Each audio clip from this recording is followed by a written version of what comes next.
I think the Fiend match that Alexa was involved with against Orton, I think kind of went over like a lead balloon a little bit at Mania. So it's just kind of, what do you do?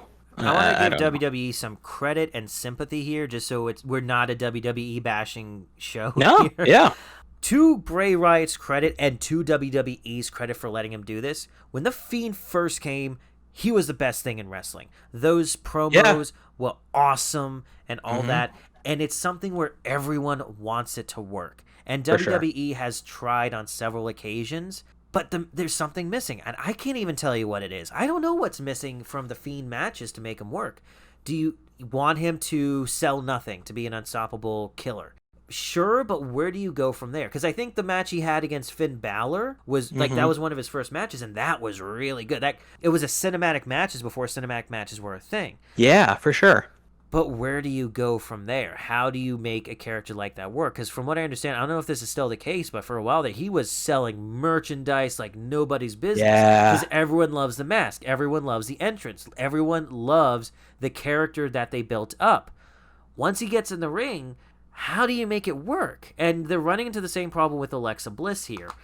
She may not have gotten over the way the Fiend has, but there are aspects of this that are cool. But it is, I do you think her matches are going over worse than the Fiend's matches? right. Yeah, it is a tough, when you have this kind of unstoppable force, how far do you go with it before it becomes old hat? I think it's the trick with wrestling, and it's a trick with any weekly programming where, you have to fill, I mean, Raw is what, 3 hours every week I plus think the pay-per-view? key is you have to have a destination.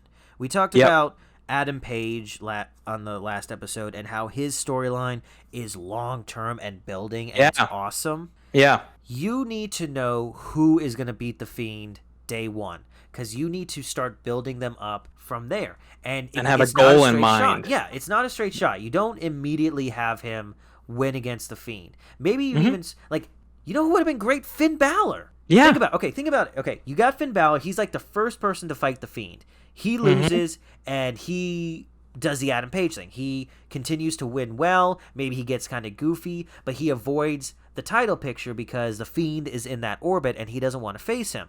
Things happen. I don't know the full storyline, but things eventually happen where it becomes he has to face his fear and go after the Fiend. And maybe you do it with the demon gimmick. Maybe that's too Right. much gimmick for one match. Right. Or maybe this would have been good. You start the match as a Finn Balor versus the Fiend match. At Hmm. some point, like in an anime, like let's go full anime on this. At some point during the match, Finn Balor unleashes his inner power, and whoosh, you Yeah. have the demon in there. And maybe at some point, the Bray Wyatt even takes down the demon. Is there any way to win? Then whoosh, Finn Balor's back. Maybe he's in a slightly different costume, but he has what it takes now to finish off the Fiend. Yeah. That sounds pretty good. I don't know That how sounds if good. you could make that work, but that sounds better than whatever it is they were It doing sounds with him. interesting at the Yeah, very least. yeah, Yeah. It's a and direction. there's a lot of cool stuff that was going on with the Fiend. I remember seeing a sizzle reel for one of his matches where with like an ambulance spot. They put Bray Wyatt in there. The ambulance kind of explodes, and out comes the Fiend. There is really good ideas and cool stuff to do with it, but maybe this isn't the place for it No. unless you have a perfect direction for it. It's gonna fall flat. It kills. It killed Seth Rollins for a while there, and Yeah. it looks like it's doing the same thing to Shayna Baszler. Right. So I what do you think do? you're Yeah. I think they kind of dug themselves into a hole on this one and with the Fiend because it's just like where do they pop up next that makes sense or is interesting. So yeah, I guess we'll see about that.